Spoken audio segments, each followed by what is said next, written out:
Right, but I'm going to be looking at 5 key things Ruben Amorim must change at Manchester United.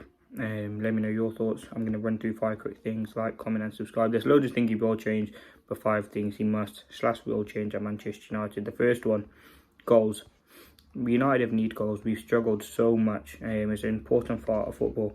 In an area where United have been badly lacking this season. Only Everton, Crystal Palace and Southampton have scored fewer than United this season. They have failed to find the net in 4 of their 11 Premier League games. The data suggests that this will probably correct itself over time. There's been a lot of wasteful finishing at Manchester United, leading to the biggest XG underperformance in the Premier League. We've had Bruno miss chances, Højlund, we haven't really been creating much for him, and that's something that Amorim must look to get out of these sort of players who definitely do have the quality there. We've got Rashford, Ahmad, Garnacho, Bruno, Højlund, Xerxes. All these players can score goals. It's all about can Amorim get them clicking and ultimately creating chances with the striker, which is something that United have struggled. Now Sporting have enjoyed the opposite. They score a lot of goals. They outperformed their XG by a whopping 23.5 goals last season, and are already up 9.8 on their XG in 11 games this season.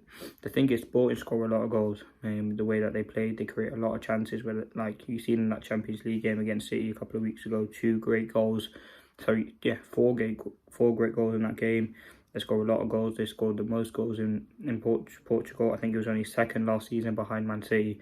They definitely score goals. Now, the worry is for United is whether there is actually something that can be closed or whether you need the right players to replicate that. And yeah, that's the first thing. Amorim does at least have something to work with from set pieces. Sporting with the top scorers in Portugal from set pieces last season, and United have only been outscored by Forest from free kicks and corners this season, and vast improvement on their main 9 from last season. Now, the second thing, find a style that fans can get behind. Bless Erik ten Hag, he tried, but the build-up from the back style that served him so well at Ajax was never looked good for at United. In spite of his ever-growing list of signings, supposed well-versed in what he wanted him to do, he couldn't get that identity and structure at Manchester United, and that's something Amorim has talked about, getting that identity at the club. When we talk about doing things, it's often a load of rubbish. Most Manchester United fans don't particularly care what style they're playing as long as they're winning. Manchester United are one of the rare expectations where style is so important. This is a club built on rapid attacks, giving star players the flexibility to express themselves and the relentlessness. We're going to try and score 4 just as you try and get one past this tradition.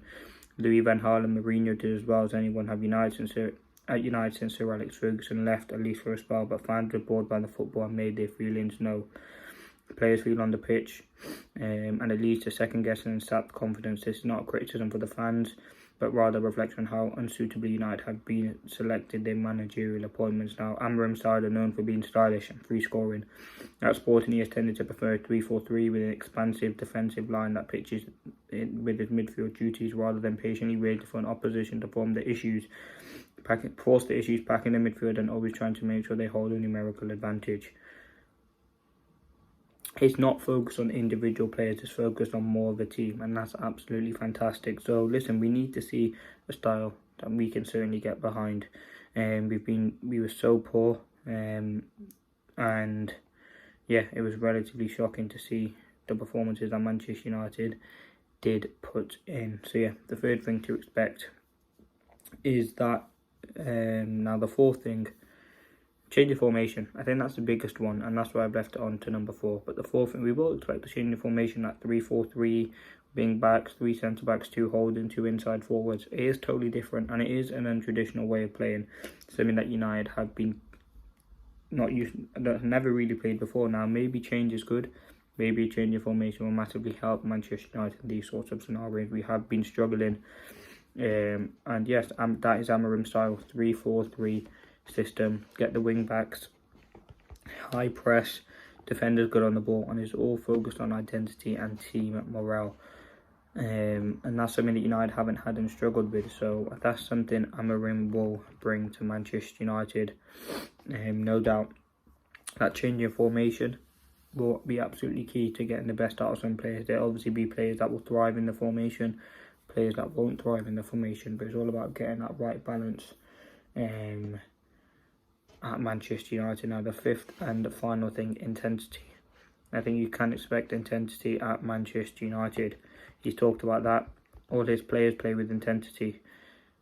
you can expect that at Manchester United, whether that be players, whether that be from the fans, even from himself. He expects a lot of intensity and a lot of sort of demand from these sorts of players, and that's something that United haven't had as well.